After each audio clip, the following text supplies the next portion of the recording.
ময়দানে 5টা প্রশ্ন করা হবে। এই 5টা প্রশ্নের উত্তর না দিয়ে কোনো বনি আদম পাই নাড়াতে পারবে না। এর মধ্যে প্রথম প্রশ্ন, তার জীবনটা সে কোন কাজে লাগিয়েছে, জীবনের মধ্যে যে যৌবন ছিল ওই সময় কি করছে। এবং যৌবনের ইবাদতকে আল্লাহ তাআলা খুব বেশি পছন্দ করে। আপনাদের এই বয়সের অফিসে খুব ব্যস্ততা, এরপরেও যে একটু কষ্ট করে নামাজটা পড়েন, হ্যাঁ, এরপরে যে জামাতে আসেন, এরপরে আপনি সুন্নাহ মোতাবেক চলতে যাচ্ছেন, দাঁড়িয়ে রাখছেন, এটা অনেক বড় ইবাদত। এটা আল্লাহ তাআলার কাছে অনেক বেশি প্রিয়। এই জন্য যৌবনটাকে যেন আমরা কাজে লাগাই প্রিয় ভাইয়া। সাধারণত যুবক ধরা হয় কোন বয়স থেকে কোন বয়সে, লেটস সে 20 থেকে 40, তাই না? 20 থেকে 40, এই 20 বছরের সময়টা হচ্ছে একেবারে জীবনের সবচাইতে মাহেন্দ্র ক্ষণ। এত শক্তি, সম্ভাবনা, টকবগে যুবকদের মধ্যে আল্লাহ অনেক প্রাণ শক্তি দিয়েছে। এরা বিপ্লব ঘটায় ফেলতে পারে, এরা সময়ের গতি স্রোতকে পাল্টে দেয়, সাগরের স্রোতকে উল্টে দেয়, এরা বিপ্লব করে ফেলে, ইতিহাস রচনা করে, ঠিক কিনা?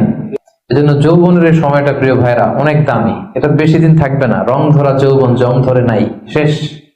এই দেখতে দেখতে ছোট্ট কিশোর হয়ে পৃথিবীতে এসেছিলেন, শিশু ছিলেন, কিশোর, তারপর এখন যুবক। কিছুদিন পরে বিয়ে করে থাকলে দেখবেন যে আল্লাহ ঘরে মেহমান পাঠিয়ে দিলে বাবা হয়ে গেছেন। কিছুদিন পরে মেয়েটার বিয়ে দিলে এরপর কি হয়ে যাবেন? শ্বশুর হয়ে যাবেন, এরপরে নানা হয়ে যাবেন, দাদা হয়ে যাবেন। এই তো জীবন, this is the circle of life. রং ধরা যৌবন জং ধরে শেষ, এটা থাকে না খুব বেশি দিন। এই জন্য এই যৌবনের এই সময়টাকে যারা আল্লাহর ইবাদতে তারা কাটিয়েছে, তাদেরকে আল্লাহ তাআলা আরশের নিচে ছায়া দিবেন। নাশা ফি ইবাদাতিল্লাহ। এবং যৌবনের ইবাদতকে আল্লাহ তাআলা খুব বেশি পছন্দ করে। ইবাদতটা অনেক ব্রড সেন্সে যদি আপনি চিন্তা করেন, অনেকে মনে করে যে শুধু নামাজ পড়া, শুধু রোজা রাখা, শুধু জিকির করা এটাই ইবাদত। আসলে ব্যাপারটা কিন্তু এমন নয়। মানব কল্যাণে আপনি যাই করেন, আল্লাহ তাআলার আদেশ পালনে আপনি যাই করেন, সবটাই ইবাদত, ঠিক কিনা? আপনি যদি রক্ত দেন, মুমূর্ষু রোগীকে বাঁচাতে রক্তের প্রয়োজন হয় না? আপনি যদি তাকে বাঁচাতে রক্ত দেন, এটাও ইবাদত। আপনি পরিবেশকে সুন্দর রাখার জন্য গাছ লাগালেন, এটাও ইবাদত।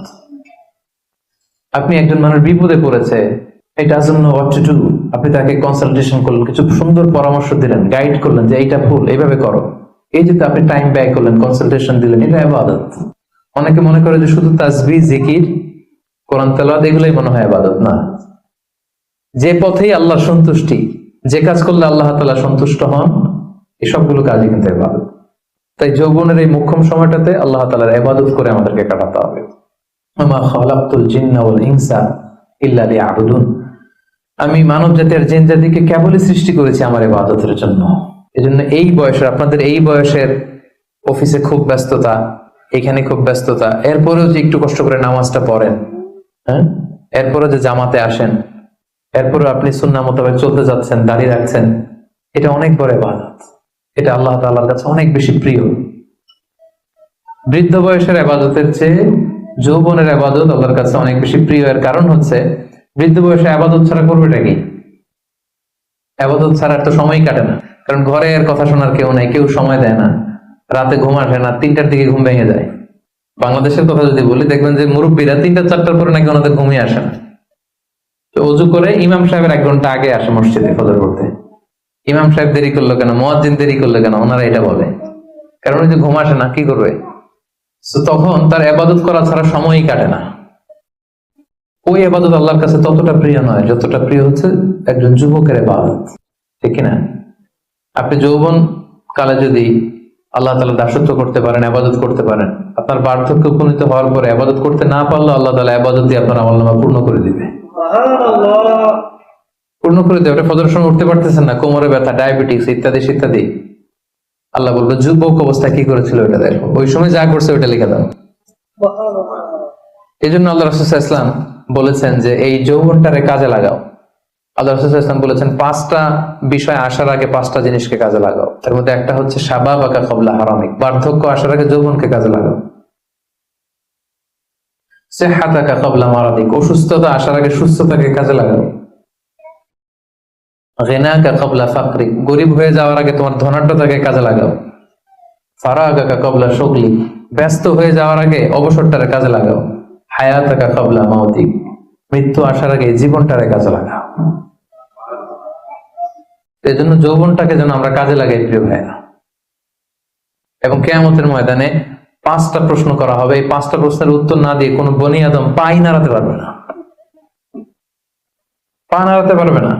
এর মধ্যে প্রথম প্রশ্ন, আন হায়াতিহি ফিমা আফনা,